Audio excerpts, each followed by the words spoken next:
అనకాపల్లి జిల్లా రాంబిల్లి మండలం కృష్ణపాలెం గ్రామంలో భూ నిర్వాసితుల ఆందోళన ఉధృతంగా కొనసాగుతోంది.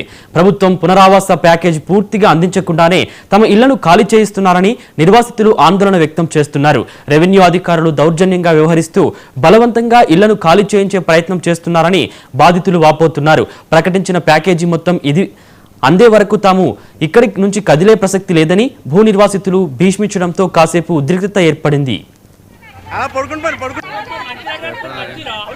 రమేష్ అండి, అక్కడ మేము చిన్నప్పటి నుంచి రాజాని కొంపలని మా తాత ముత్తాలని పుట్టి పెరిగిన ఊరండి. అది ఇప్పుడు ప్రభుత్వం అంటే రాష్ట్ర అభివృద్ధి కోసం అని చెప్పేసి రాజశేఖర రెడ్డి గారు ఉన్న టైంలో మా భూములు తీసుకోవడం జరిగింది 2008లోను.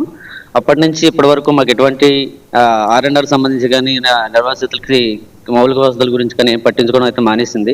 ఇక్కడ కంపెనీల కోసం భూమి తీసుకుని అందులో ఉపాధి కల్పిస్తారనే ఉద్దేశంతో మా దగ్గర నుంచి భూములు తీసుకోవడం జరిగింది. ప్రస్తుతం మా పక్కన ఉన్న కనిపిస్తుంది బ్యాక్ సైడ్ కనిపిస్తున్న కంపెనీ యాక్షన్ టాస్ అనే కంపెనీ ఒకటి రావడం జరిగింది. దానిలో ఉపాధి కోసం కూడా మాకు అట్లీస్ట్ మనిషిని కూడా అందులో రానివ్వకుండా ఉన్న సిచ్యువేషన్ చేశారు. ఎప్పుడైతే ఇప్పుడు కంపెనీ పనులు జరుగుతున్న దగ్గర నుంచి ఇటువైపు ల్యాండ్ కావాల్సి వచ్చింది. ఇప్పుడు వాళ్ళు ఏం చేస్తున్నారంటే బలవంతంగా మా ఇళ్లను పడగొట్టడానికి సిద్ధంగా వచ్చారండి. బుల్డోజన్ తీసుకుని వాళ్ళ ఉదయం వచ్చారు అంటే పెద్దవాళ్ళందరూ ఊళ్ళో ఎవరు ఉంటారు కదా అన్న ఉద్దేశంతో వచ్చారో ఏంటో తెలియదు కానీ వచ్చి రావడం జరిగింది. వచ్చి పడగొట్టడం జరిగింది. అడ్డుకున్న మా తమ్ముడు నీళ్ళని ఇప్పుడు కాళ్ళు చేతులు పట్టుకొని బలవంతంగా లాక్కొచ్చారు. అది మేము చూసాం. అడ్డుకోవడానికి ప్రయత్నించి మమ్మల్ని కూడా దుర్భాషలాడారు, చాలా విధంగా మాట్లాడారు. ఇంకేంటంటే మాకు ఇప్పటి వరకు మేము కూడా గత 10 సంవత్సరాల నుంచి మేము అంటున్నాం మమ్మల్ని వెళ్ళిపోతాము, మాకు R&R కల్పించండి, మమ్మల్ని పంపించేసేయండి ఇక్కడ నుంచి అని మేము ప్రతి ఒక్క రాజన మంగండి. మాది కృష్ణంపాలెం గ్రామం, రాంబెల్లి మండలం. మాకు 18 సంవత్సరాలు అయింది. మా ల్యాండ్ లో మా ఇల్లు తీసుకున్నారు. మా ప్రతి ఒక్కరికి ఆడపిల్లకి మగపిల్లడికి తల్లిదండ్రులకి అత్తమామలకి మాకు అందరికి ప్రతి ఒక్కరికి మీకు సైట్ ఇస్తామమ్మా, ప్యాకేజ్ ఇస్తాము, మీ నచ్చిన కాడ ప్లేస్ చూపెడతామని చెప్పారండి. మాకు ఇంతవరకు అధికారులు రావడము పోవడము మమ్మల్ని బెదిరించడం తప్ప మీ ప్లేస్ పలా దగ్గర ఉంది, మీ ప్లేస్కి వెళ్ళండి అని ఇప్పుడు వచ్చి ఏ అధికారి కూడా మాకు చెప్పలేదు. ఎంఆర్ఓ గారు, ఆర్ఈ గారు, ఎంఆర్ఆఫీస్ స్టాఫ్ మొత్తం వస్తున్నారండి.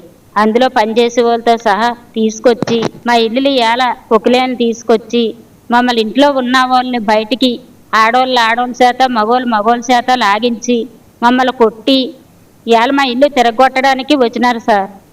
మరి మాకు ఏ న్యాయం చేయకుంటే ఇవాళ మా ఇల్లు ఇరగొట్టడానికి మేమేమి ఎంఆర్ ఆఫీస్కి వెళ్ళలేదు. మా అనుమతి లేకుండా మా అకౌంట్లో కూడా వాళ్ళ దగ్గర ప్రూఫ్లు ఉన్నాయని ప్యాకేజీ డబ్బులు వేశారు.